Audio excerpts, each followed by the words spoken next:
Bonjour, good day, good morning. So, here we are at the beginning of our panel. Je m'appelle Ernest Wilson. My name is Ernest Wilson, and I'm delighted to be here today. And especially under the watch and direction of who has been doing this for 10 years. And so the first thing I want to do is pay homage to our leader who has been doing this selflessly for a decade.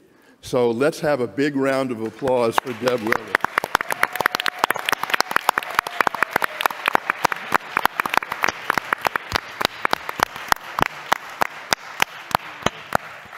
"10 years, that's amazing, Deb. With such huge successes, the quality of people, and they have come from you have come from all over the world to pay homage to this topic. And I'm going to give everyone 8 minutes on the panel. Oh, 8 minutes. And I am sure they will We were told 10. fit that. But I do want to raise the issue a little bit of our topic, of portraiture. And so I invite our participants to address a sort of curiosity, it seems to me, as somewhat of an outsider, is portraiture. And if you see it appropriate, I think it would be interesting to tell the audience, over these past 10 years, what do you believe portraiture has come to be?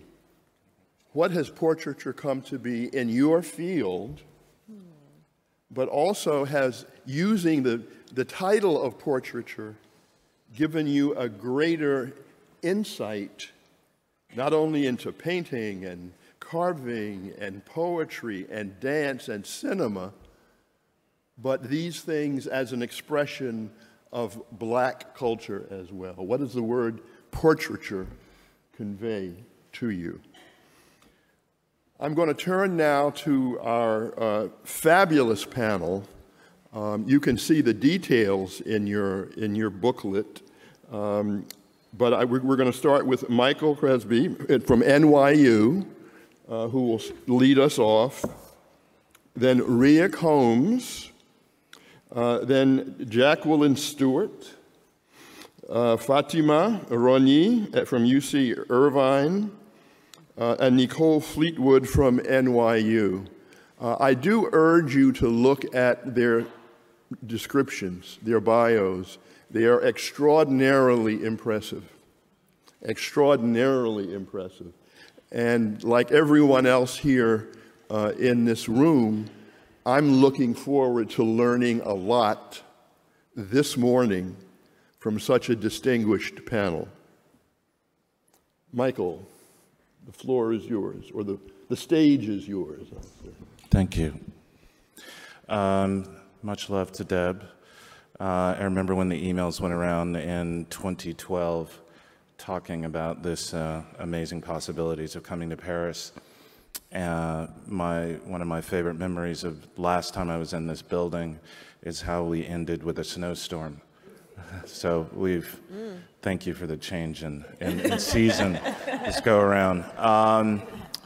So thank you very much for that prompt, Ernest. But to be honest, I'm actually coming from a more immediate place of thinking of being and becoming by way of Stuart Hall, by way of a process of how we anchor ourselves with regards of thinking of Blackness and temporality. So I am interested in new frequencies, priorities, and methodologies attuned to the continued evolution of the field of Black film and media studies, which in the last 20 years has seen the most sustained and rigorous proliferation of scholarship ever.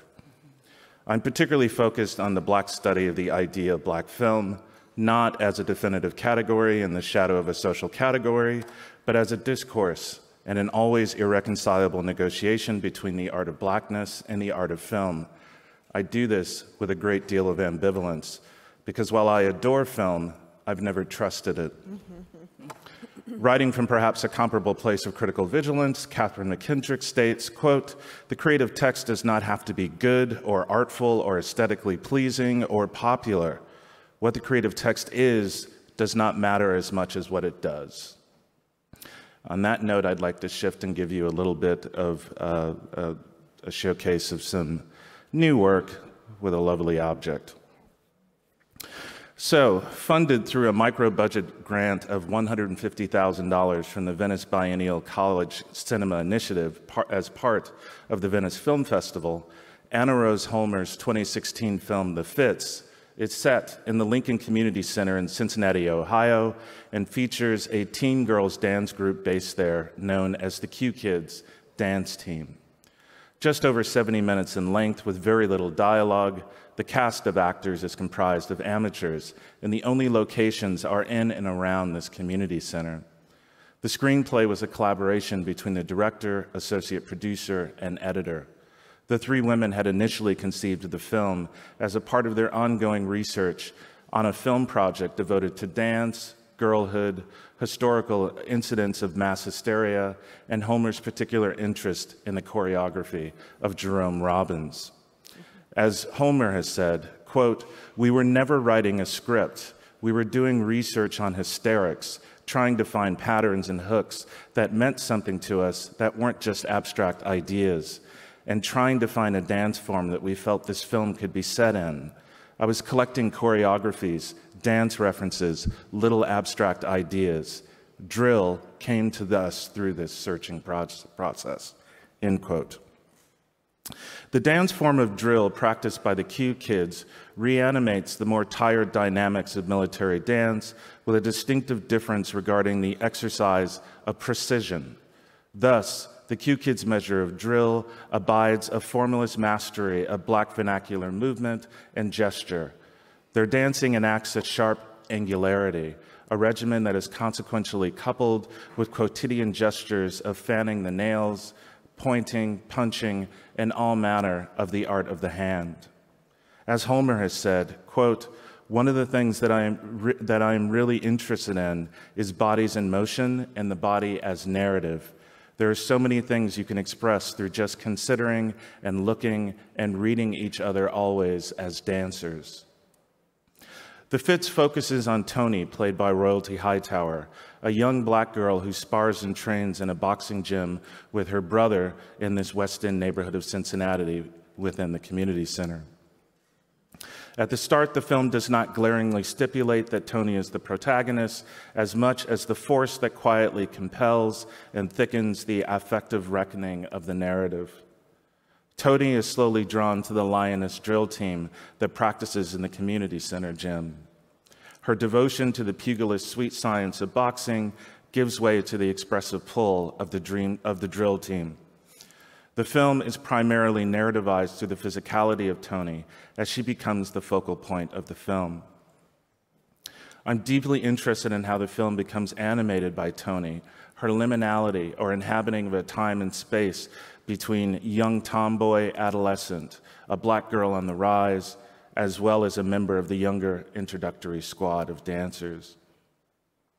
I'm interested in the film's enactment of film Blackness and Black becoming in terms of a synchronization with the squad. Moreover, the sense of becoming in the Fits centers on a sense of Blackness as an accretion and intensity. This point is quite consequentially evident in the film's quiet. As I've argued elsewhere in the context of my work on Barry Jenkins' Medicine for Melancholy, the Fits enacts a quiet tonality.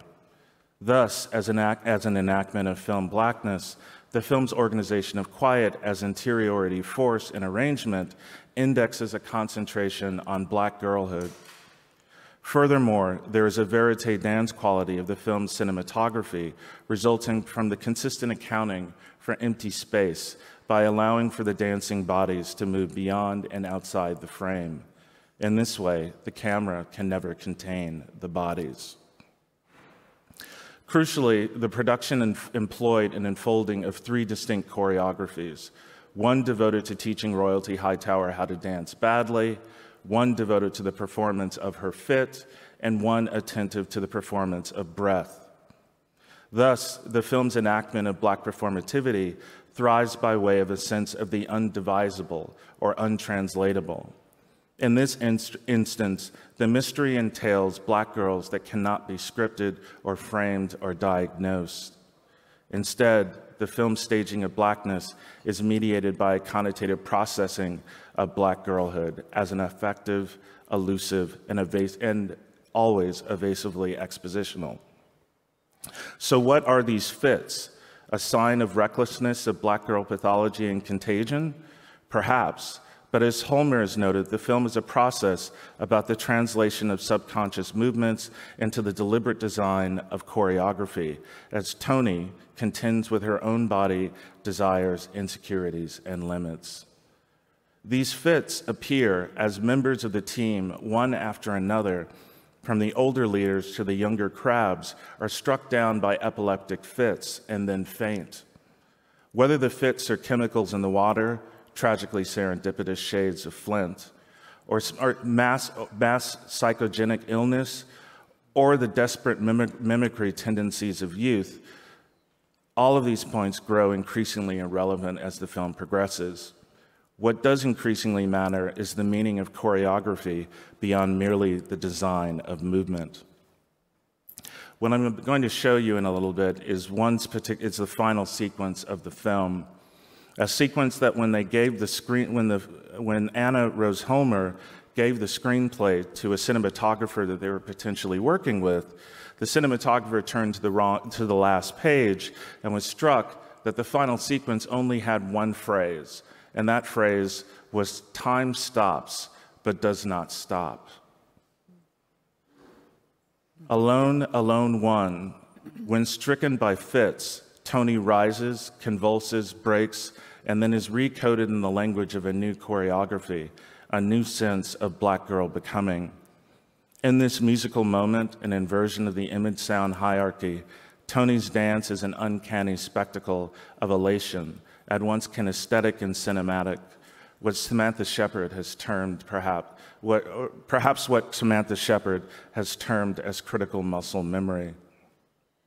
For me, it evokes a great deal of meditation on the idea of the flying Africans, as her breath becomes a calibrating echo, a circulatory rhythm of Black becoming, a constant grounding and ungrounding. At rest, not in servitude, Toni, in the end, begins to levitate, finds flight, finds herself caught up in fugitivity dreams. You can play the clip now.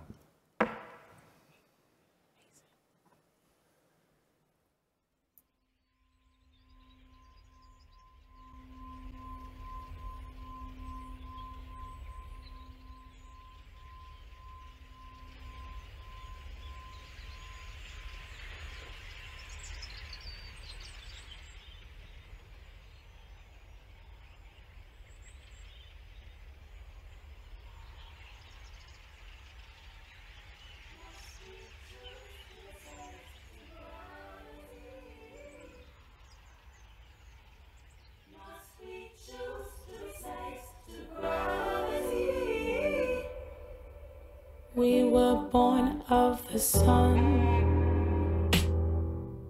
outshine the moon. Shouldn't we be light? Shouldn't we be treasure? We were born of the sun, outshine the moon. Shouldn't we be light? Shouldn't we be treasure? We were once a dream. We choose to be slaves to gravity. Must we choose to be slaves to gravity?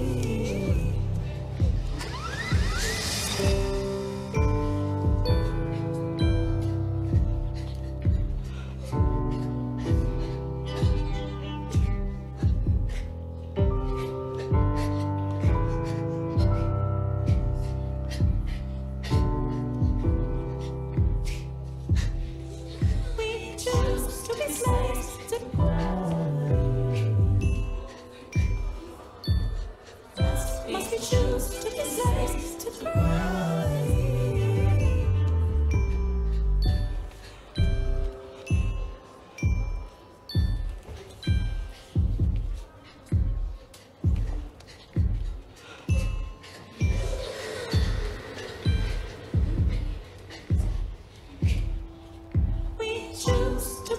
slaves to gravity? Must we choose to be slaves to gravity?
We choose to be slaves to gravity. Must we choose to be slaves to gravity? What do we mean when we say black film? Black directors, actors, or content? Charles Burnett, not Jim Jarmusch. Within our gates, not George Washington. Is Soul Plane more black than Ganja and Hess? What does the designation black film promise, and what does it disallow? In the terms of film Blackness, I continue in my work to demand more ambition for the idea of black film as a critical capacity. What if black film could be something more than embodied? What if black film was immaterial and bodiless? What if black film could be speculative or just ambivalent? What if film in general is ultimately the worst window imaginable and an even poorer mirror? What if black film is art or creative interpretation and not merely the visual transcription of the black life world? Thank you. Thank you, Michael. And following directly on that line of questioning, we'll turn to Dr. Rhea Combs, who's going to talk to us about illuminating the past through black cinema and portraiture. Rhea, thank you. Good morning, everyone. Thank you to all the organizers of Black Portraiture, particularly Dr. Cheryl Finley and Deborah Willis, and everyone who's had a hand in making this critical convening possible. Really appreciate the opportunity to be here on this esteemed panel with many colleagues to whose work I admire and often refer to and reference. So thank you so much. It's a pleasure to see such glorious faces in the room. It's such a community of friends and colleagues, and I appreciate your time. I want to spend some time talking about the exhibition that I worked on at the Academy Museum, Regeneration, Black Cinema from 1898 to 1971. Perhaps if I could get the first slide. The next slide, please. Okay. Oops, see, that's what, yeah. Okay, thank you. This exhibition was approximately 5 years in the making, but honestly, I've been sort of doing this work of studying portraiture in one form or another for decades. My academic studies incorporated film studies, African American history and culture, visual art and their intersections. And in my previous role as the curator of film and photography at the Smithsonian's National Museum of African American History and Culture, and now as the Director of Curatorial Affairs at the Smithsonian's National Portrait Gallery, my work continues to examine the various notions of portraiture and the thoughtful ways to understand and expand our ideas of portraiture. In fact, it is sort of a being and a becoming of what it means to be in conversation with portraiture.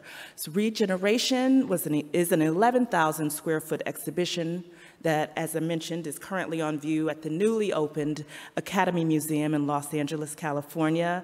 The exhibition offers a chance for the public to learn more about how Black performers and filmmakers have helped to define cinema in the United States and abroad, and explores the achievements and challenges of both independent cinema and the Hollywood studio system. It examines Black portraiture through the art of cinema and places it in conversation with visual art, connecting it with work of contemporary artists like Glenn Ligon, Kara Walker, Gary Simmons, Theaster Gates. It even takes inspiration from a body of work by Carrie Mae Weems' photo series, Slow Fade to Black, that examined the lives of Black women performers, in particular, after they hit, quote, a certain age. These dates, for 1898 to 1971, were selected for a very specific reason. In 1898, this was a critical time in American history. You had sort of the riots happening in Wilmington, Delaware. You had the expansion, the 1898 war. You had a lot of sort of tensions taking place, but it's also an early period, a critical period within technology, moving images, and we have, quite frankly, it was a very sort of practical reason that we had at the time the earliest known existing film work showing Black people in moving images. So that was why 1898. 1971 is you're on the precipice of sort of the so-called Blaxploitation period.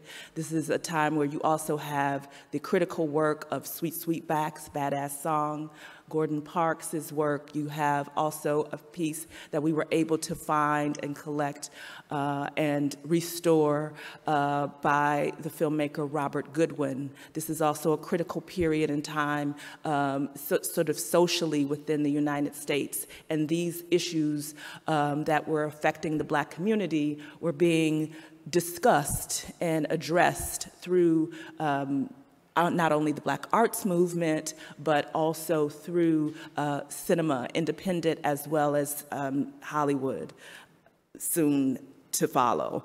So it was these reasons that we selected these particular dates. As part of my curatorial practice, I would liken it to something that Myra Brock-Akil mentioned yesterday during the Black Film Panel. When she's approaching her work, she mentioned that she often approaches her ideas through a question. Curatorially, I am very similar. As Michael Gillespie was mentioning sort of what is Black cinema, I think that was at the sort of heart of what my colleague Doris Berger, who was on the center sort of opening slide, and I were thinking about when we co-curated this exhibition. It was also really important to sort of think about sort of how Black people have sort of made a way out of no way. And I was interested in examining the creative ways in which that has occurred, and the creative expression during the 19th and 20th century, and sort of how they were addressing this. How did Black people use art and creative production to challenge sort of notions of structural, not notions, but racism and structural injustice. And then also thinking about the ways in which archival material, archives, material culture, film footage found and restored, sort of how these things could be examined to address the ways in which we understood and embodied and sort of created life for ourselves in the midst of so many other sort of challenges. And so we look at this through 70 years of Black portraiture vis-a-vis cinema. Sort of this show is organized thematically, and sort of one of the underlying propositions with this work was to center the agency of Black people as well as sort of the notion of joy as resilience. So to that end, Regeneration opens with a clip that hopefully will work. Maybe you have to click it again. Nope. Can you play the clip? It opens with a clip that shows two versions of from a film called Something Good, Negro Kiss from 1898. This is showcasing vaudeville performers of Saint Subtle and Gertie Brown in what appears to be one of the earliest examples of on-screen affection by Black actors. Saint Subtle was a composer and a performer, most known as a cakewalk and vaudeville performer. This clip was unknown prior to 2016 when it was discovered in the US. Another version of this clip, the one we're seeing now, was recently found in Norway. Foregrounding this work was particularly important as the exhibition's opening. And I should point out that it is juxtaposed by a neon work by Glenn Ligon, Double America 2, because it highlights, we thought, often the double consciousness, the two-ness, the dual experiences, at least, that Black people have often experienced in this being perceived in one way from the outside world and experiencing a very different a very different self. It also shows the fullness sort of that Amy was talking about. This, we thought, was really sort of reflective in that clip. It also shows Black performers at the onset of the film industry, not only in blackface, if you will, but wearing wonderful clothes, attire, and looking debonair and demonstrating their performance chops. So anchoring that work were the four early 19th century thinkers, Sojourner Truth, Frederick Douglass, Booker T. Washington, and W.E.B. Du Bois. And their work is on display in the beginning of the exhibition in a room that's dedicated to early cinema. And we look at the question of, and this is also in this sort of idea of the cakewalk. Again, showing individuals, I was always struck by this because she has an American flag. So there was always this sort of idea that even within this sort of moment of early cinema, Black people were present and recognizing themselves also as American. And we look at the question of Blackness and modernity through these thinkers that I've mentioned, and sort of this idea of agency and how this new technology of photography and moving images and the power of representation were being explored, not only by those four thinkers, obviously Sojourner Truth, Selling the Shadow for the Substance, or Frederick Douglass, the most photographed man of the 19th century, but through these other images. And this is juxtaposed in that exhibition with this work by Carol Walker, The End of Uncle Tom and the Grand Allegorical Tableau of Eva in Heaven. Again, like Ligon, these artworks, these visual works, are punctuating these larger questions that we were asking.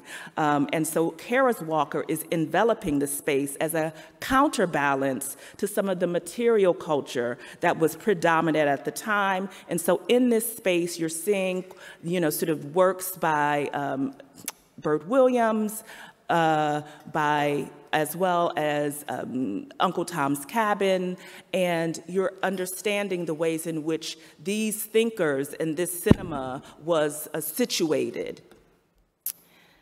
And we move over into race films, and in this gallery, we're looking at the ways in which independent films were productions by all Black cast, created between 1916 and the 1940s, and they were of all genres. And so we look at the ways in which we've restored these films and the work there. And again, there was this importance of making sure that we're identifying and looking at a lot of lost films as well.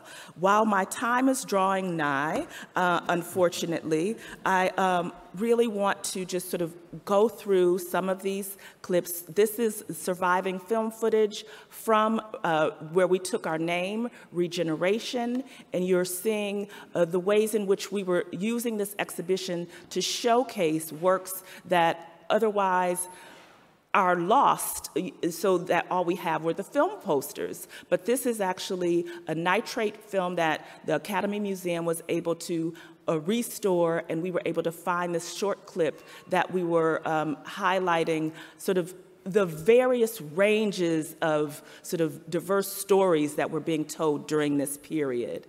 Moving forward, we then have a whole exhibition dedicated to race and music in this exhibition. Again, thinking about the ways in which we're becoming and being not only performers in the United States, but elsewhere. We have a whole section that deals with and looks at Josephine Baker.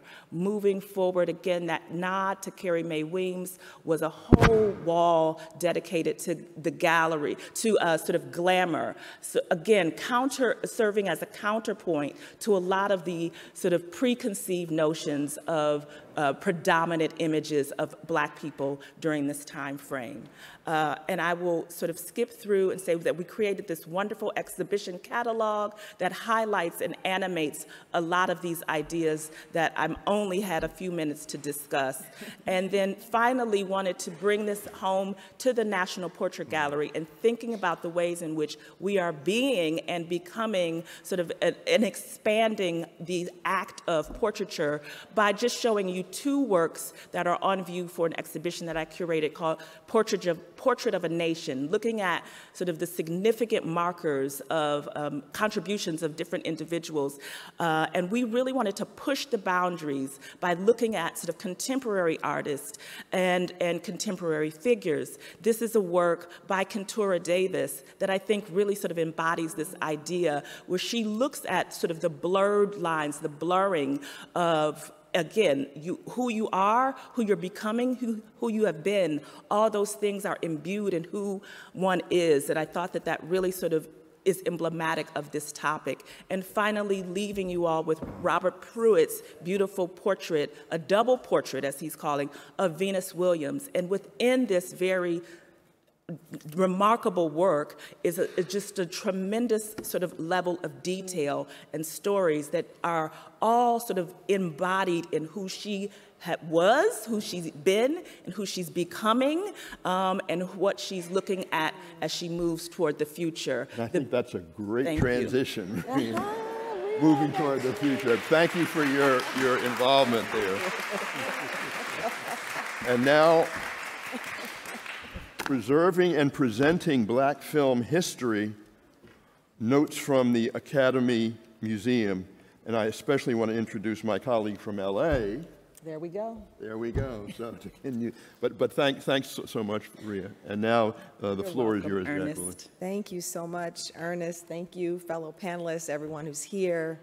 I want to also offer my thanks to Deborah Willis, who encouraged me to take the job that I have right now as director and president of the Academy Museum of Motion Pictures. So thank you, Deb, for that and everything. Can I start my slides?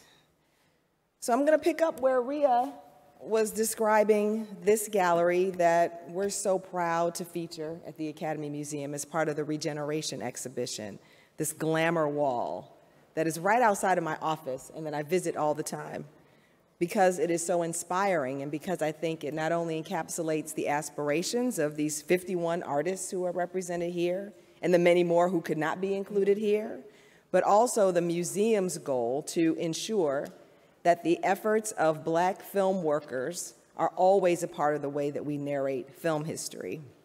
So, as Rhea mentioned, the Academy Museum opened quite recently at the corner of Fairfax and Wilshire in Los Angeles. Opened in September of 2021. We are the largest institution of its kind, exploring the arts, the sciences, and the artists of movie making. It's called the Academy Museum because the Academy of Motion Picture Arts and Sciences is the organizer of this project. But I think, surprising many people, it's not just the museum that traces the history of the Oscars, although I will show a couple of Oscars in a minute, or American filmmaking, but we are global in our content. Our history is traced back to pre-cinematic optical toys and devices. We cover avant-garde cinema, documentary filmmaking, animated filmmaking, and much more. In preparing for today's presentation, I really kind of walked around and thought about all of the Black portraits that exist across the museum, including one that visitors see as soon as they enter, which is this portrait of Sidney Poitier, holding the Oscar that he won for Lilies of the Field in 1964. This is one of many Black portraits that I would describe as a kind of double-edged Black first on display. It reminds us, of course, of the importance of his win, but also all of the under-recognized Black actors and actresses who came before, as well as the almost 40-year gap until Denzel Washington won in the same category for Training Day, something that Sir Sidney was frustrated with himself. So when we look at the glamour wall,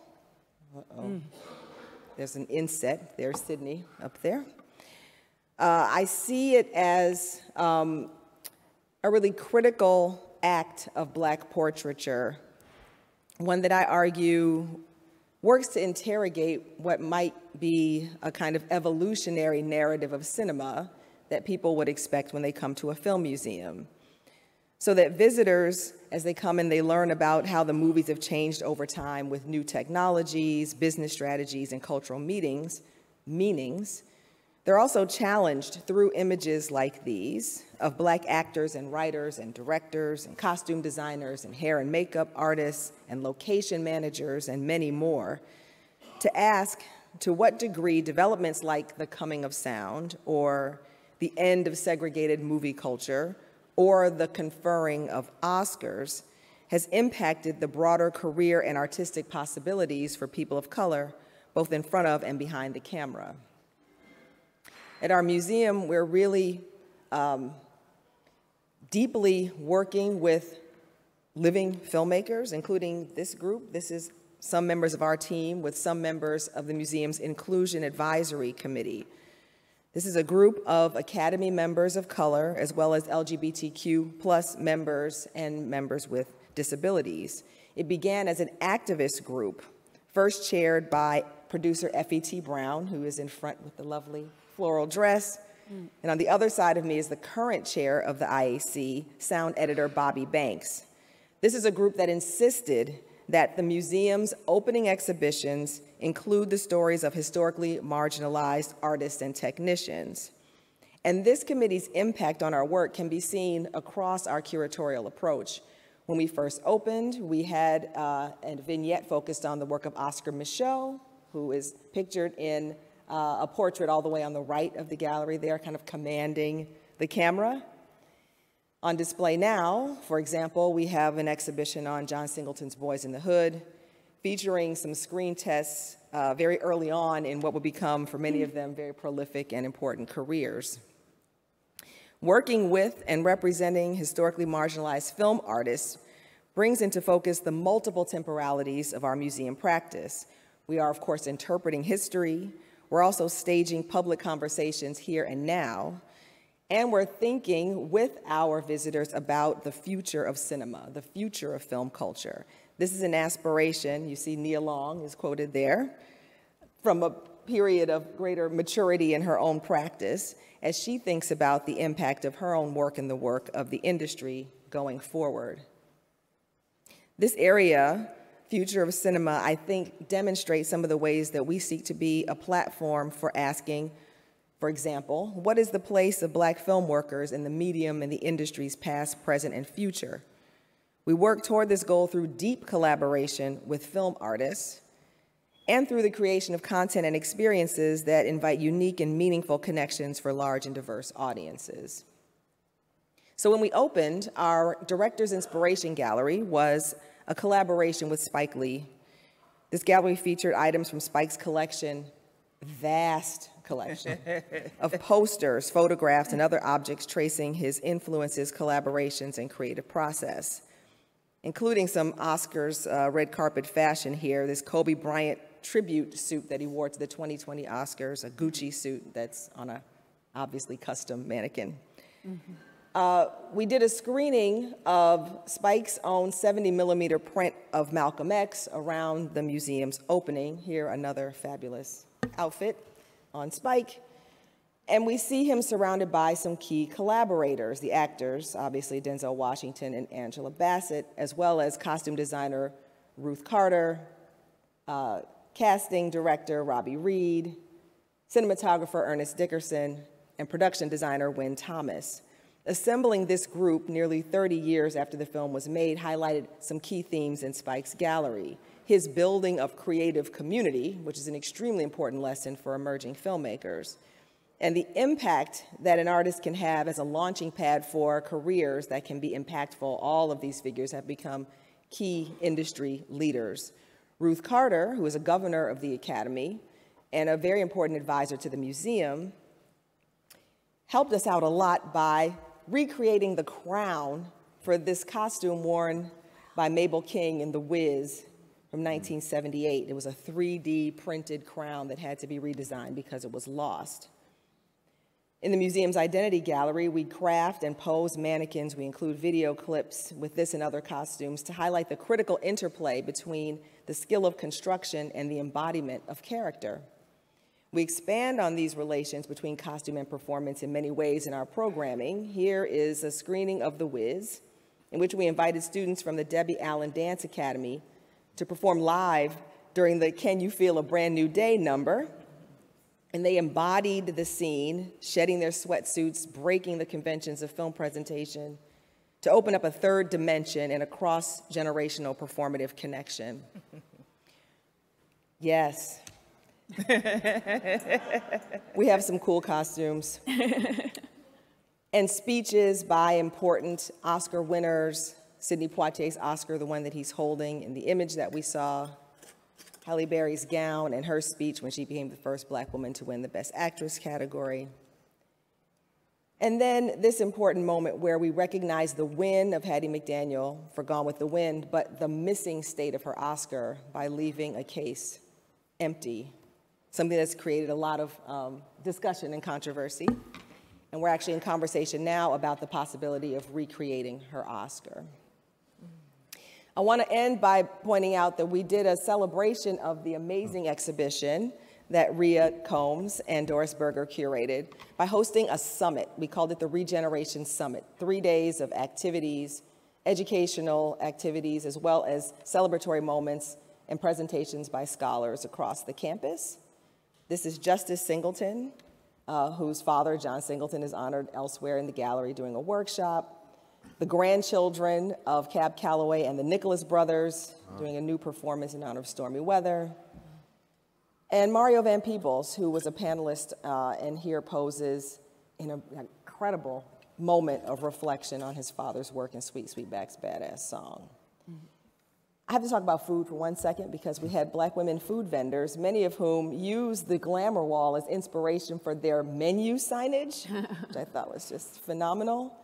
And this multi-sensory way that we activated engagement with our exhibitions. Urban Saddles was on hand to pay tribute to the Black cowboy movies of the 1930s by giving free horseback riding lessons. And this amazing woman, Chanel Rhodes, who creates these custom hair pieces to match her horse and sells them internationally to equestrians who are always looking for these matching outfits with their, he's doing incredible business. So I will conclude by going back to the glamour wall, because we invited people to take their own glamour shots. And this, to me, gets back to what you were asking about the embodiment, the function of embodiment in our definitions of Black film. We actually lean into embodiment. We were inviting people to come and have their photographs taken so that they could experience the collaboration, the gesture, the emotional connection to image making that would connect them to the Black histories that we feature in the exhibition. And we're hoping that these are ways that visitors can feel that they're a part of this legacy as they're questioning what the future of Black cinema can be. Thank you. Thank you very much.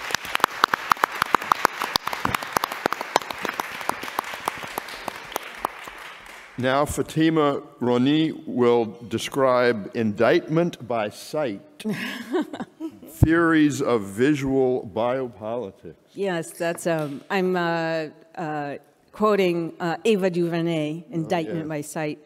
I'd like to thank the brilliant and creative minds behind this incredible conference, in particular, Dr. Deborah Willis, who's been a mentor throughout my career, Dr. Cheryl Finley, and the incredible staff, Nikki Kekos, and the team that is helping us with the slides and the film of the Musée du Quai Branly. I'm going to take you back to 1893, before cinema, and I'm going to look at a portrait of a Black girl, or a girl who is called a négresse, or a Black girl, of 13. The place is Paris, France, and I also want us to think about the fact that we are in the shadow of the Eiffel Tower, which is considered such an incredible image of glamour and sophistication. Everyone wants a photograph in front of the Eiffel Tower, but it is part of a web, a concatenation of images that is part of that indictment by sight. In 1893, a girl is found wandering the streets with a handwritten sign around her neck, stating that she is a package for a certain opera singer, Madame Nina Pack, who had requested une négresse from the East Indies to be a maid. Unhappy with Anna's housework, Pack fires her. Anna is sent to the studio of post-impressionist painter Paul Gauguin, known for his predilection for Black and brown girls.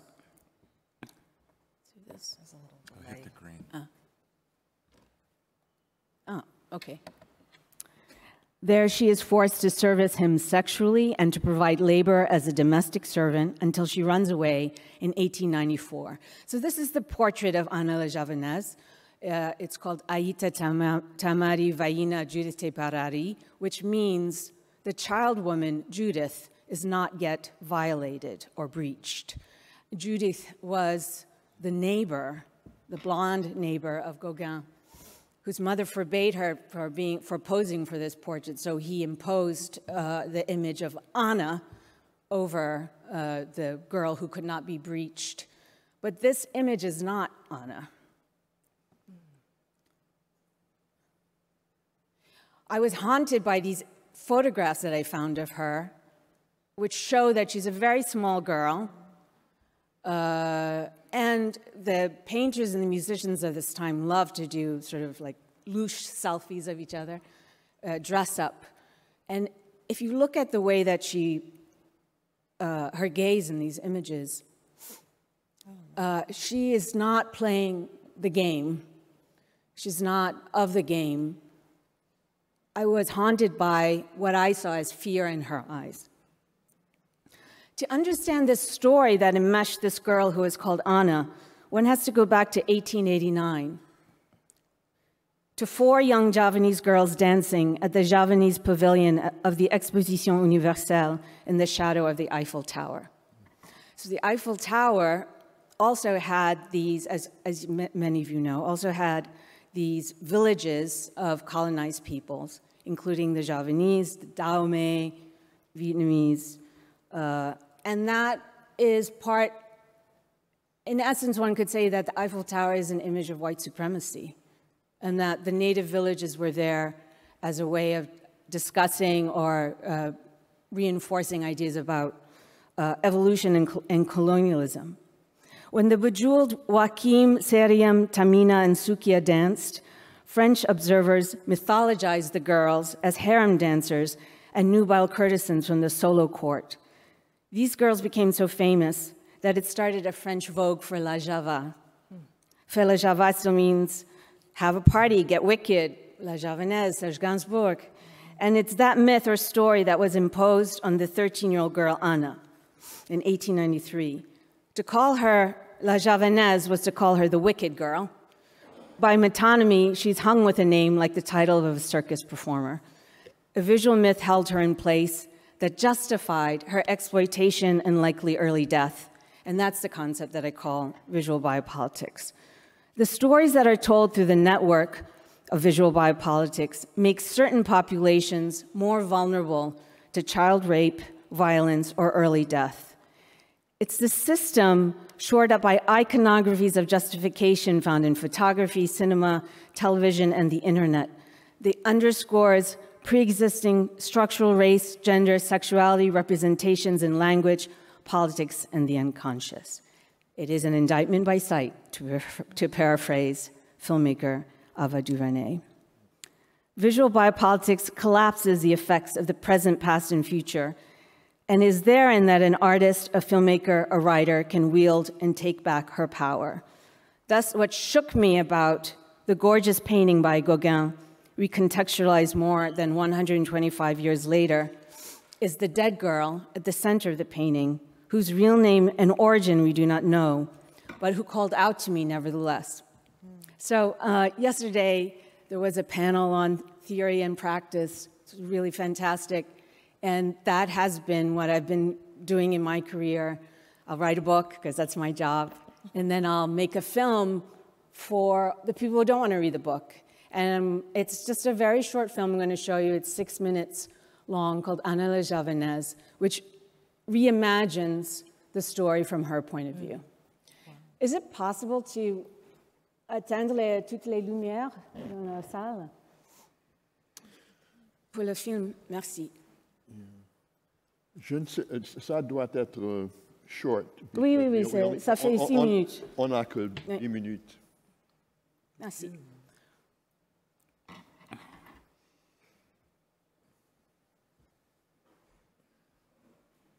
All the lights.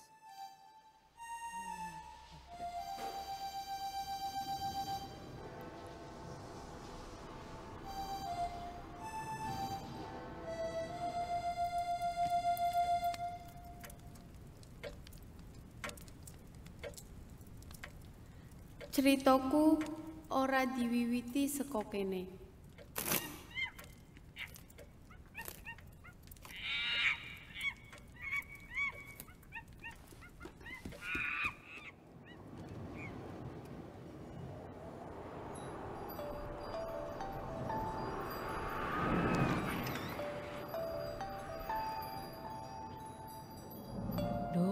Dok, angin dok. Ceritaku diwiwiti saka kene.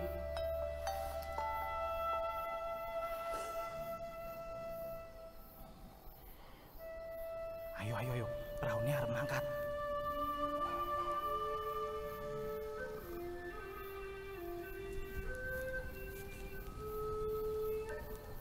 Kowe ojo nakal. Ngati-ati nang kono yo.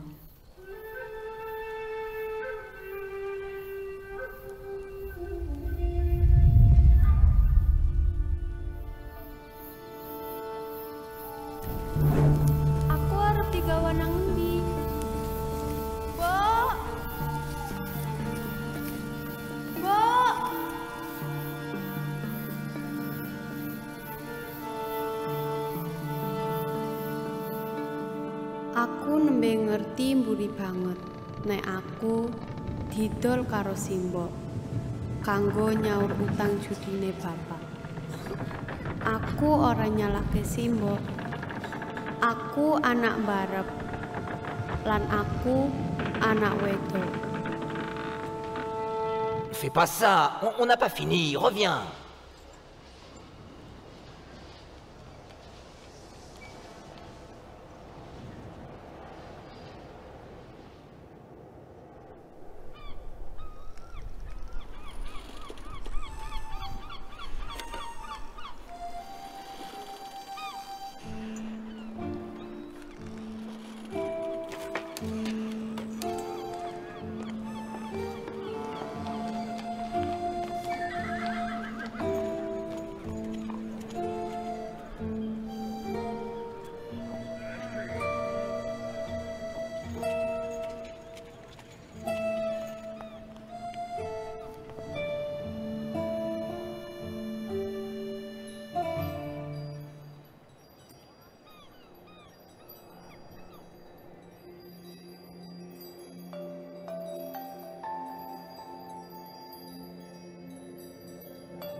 Comment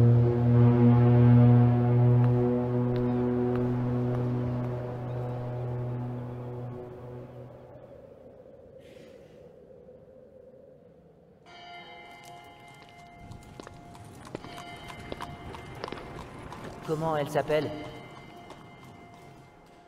J'en sais fichtrement rien. Appelle-la le balai si tu veux. C'est pas mon affaire. On a voulu une négresse des Indes orientales. On va t'appeler Anna. Anna la javanaise. En un éclair, j'ai perdu mon nom et ma langue maternelle. J'entends encore ma langue quand je rêve et que je suis de retour chez moi. Et quand je rêve que je suis libre.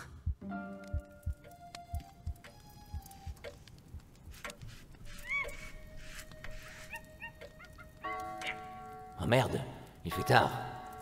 Je le finirai demain. Oh, balaye tout ceci. Fais tout ce qu'il faut, hein. Les invités arrivent à 8 heures. Oui, monsieur.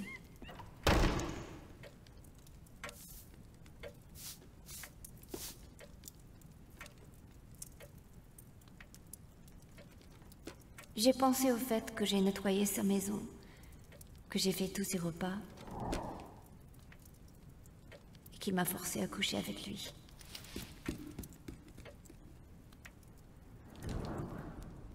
Il ne m'a jamais rien payé. Il m'a seulement blessée.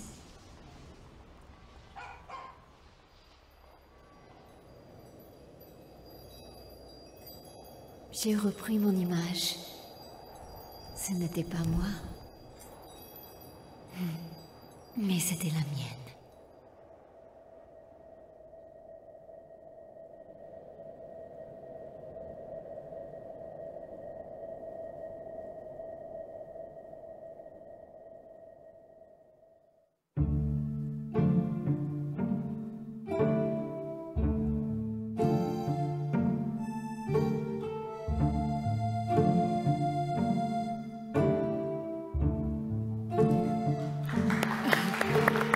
Merci. We can end it there. Thank you.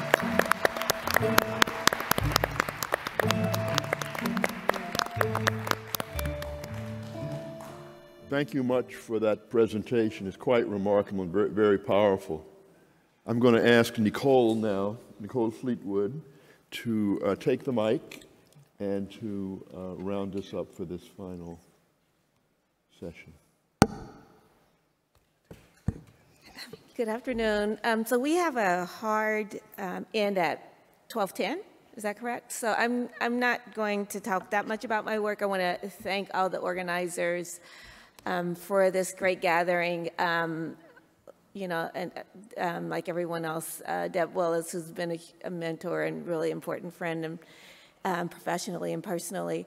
And just wanted to say that my work for over a decade has looked at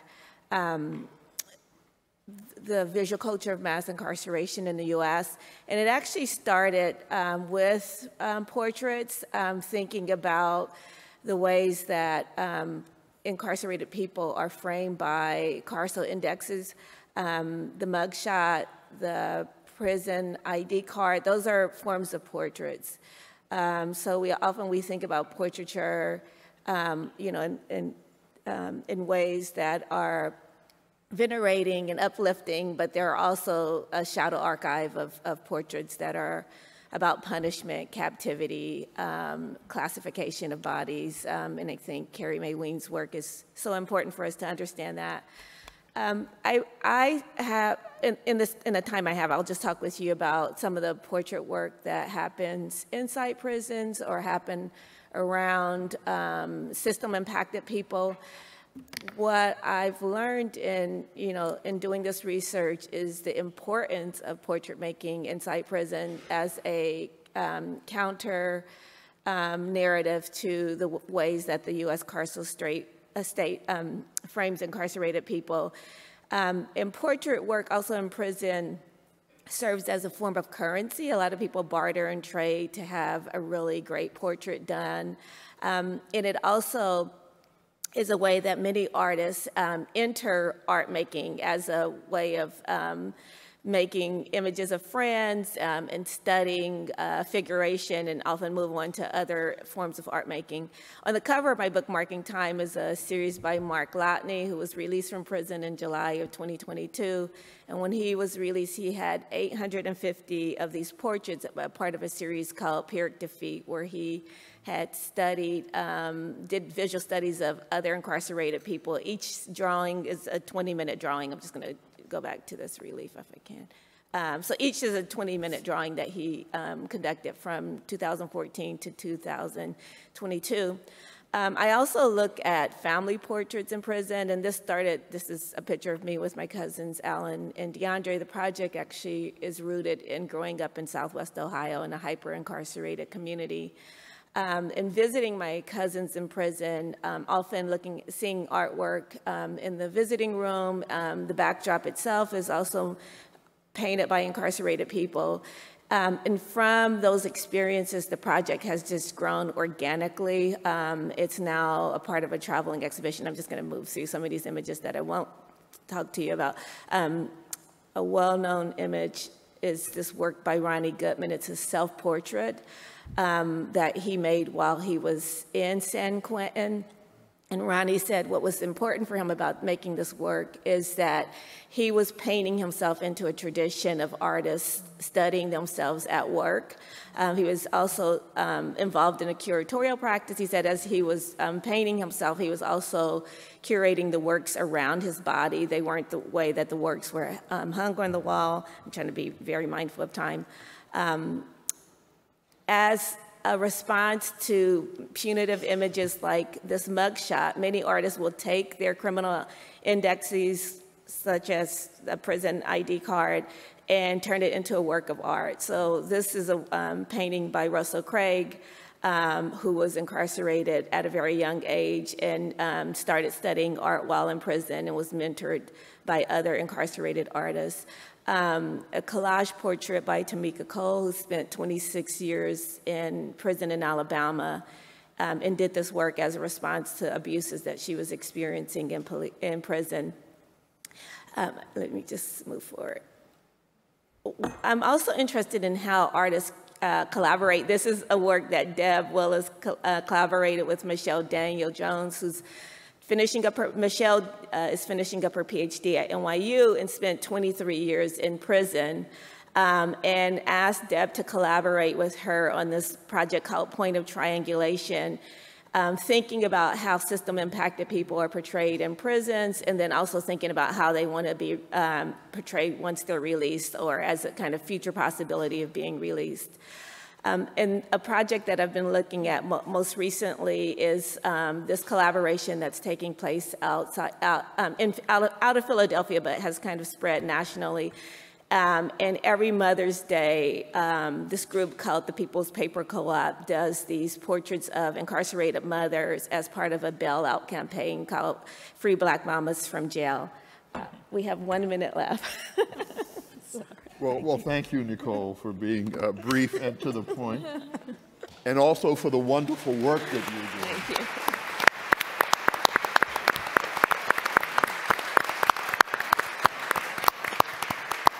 I think I will take the balance of my time and ask anyone on the panel to raise a question that they have heard or have been provoked to respond in some way.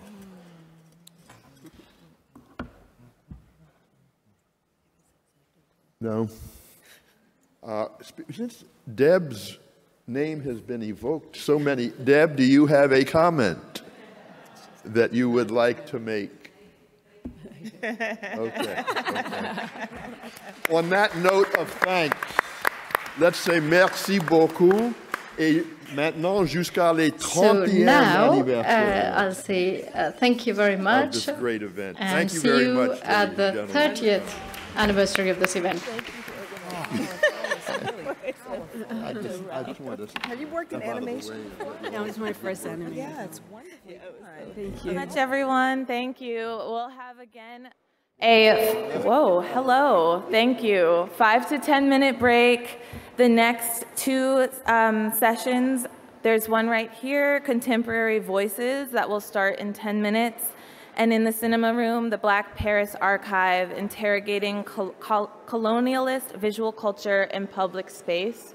Please make yourself comfortable either here or in the cinema room in 10 minutes. Thank you.